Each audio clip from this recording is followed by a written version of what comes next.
Hello, I'm Reverend Gareth, and welcome to day 3 of our Lenten reflections, taken from Ros Clark's book 40 Women. And today we focus on Hagar, and our Bible reading is taken from the book of Genesis, chapter 16, verses 7 to 14.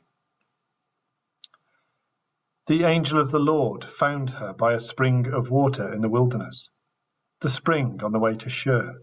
And he said, Hagar, slave girl of Sarai, where have you come from, and where are you going? She said, I am running away from my mistress Sarai. The angel of the Lord said to her, Return to your mistress, and submit to her. The angel of the Lord also said to her, I will so greatly multiply your offspring, that they cannot be counted for multitude. And the angel of the Lord said to her, Now you have conceived, and shall bear a son, and you shall call him Ishmael, for the Lord has given heed to your affliction.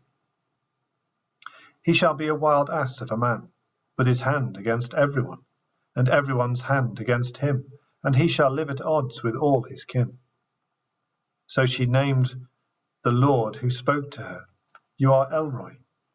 For she said, Have I really seen God and remained alive after seeing him? Therefore the well was called Beer-lahai-roi. It lies between Kadesh and Bered. This is the word of the Lord. Thanks be to God. And our reflection for today. It's no fun being an invisible woman, a woman who gets to play only a bit part in the story of someone else's life. If you're an invisible woman, no one listens to you. No one sees you. No one's interested in what you want, what you think, or how you feel. Hagar was an invisible woman. No one asks Hagar whether she wants to sleep with Abraham. No one asks whether she wants to have his baby.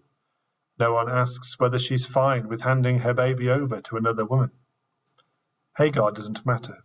It's only her body, her baby, her life after all. But when Sarai adds insult to injury, treating Hagar cruelly for following her own orders, finally she snaps. This is Hagar's life, and it's time for her to take control of it. So she runs away. Sarai and Abraham don't come after her, but there is someone who sees what's happening and who knows how miserable she is. Someone who cares. An angel of the Lord meets Hagar. He tells her that she will have to return and submit, but he also makes her a promise.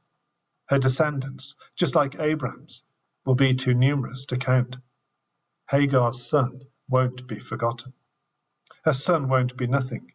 He will not be invisible, overlooked, or worthless, as his mother has been. Ishmael's very name, God hears, will be a daily reminder that God heard Hagar's misery. He will be a blessing, but he won't be easy, she's told. He will be a wild donkey of a man, continually in conflict. Hagar's life is transformed by this encounter.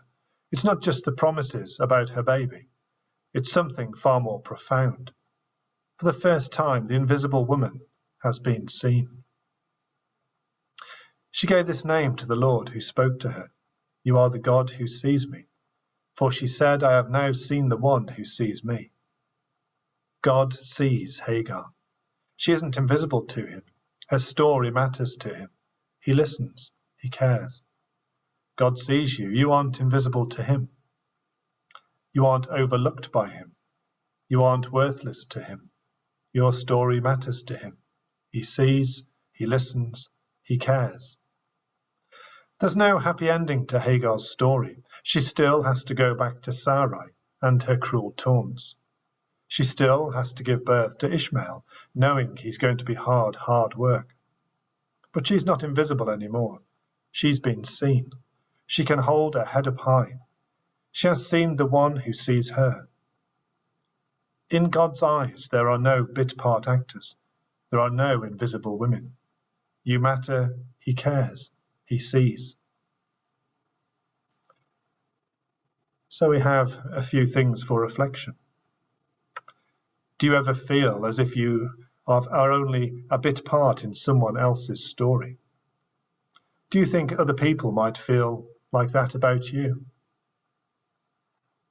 What difference does it matter to know that God sees you and knows you, and that he values those people you don't even notice or care about.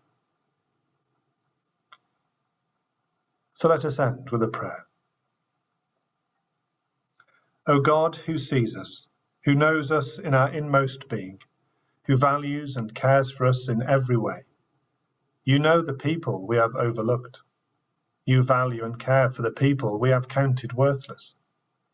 Transform the way we see ourselves and teach us to see others as you see them. Amen.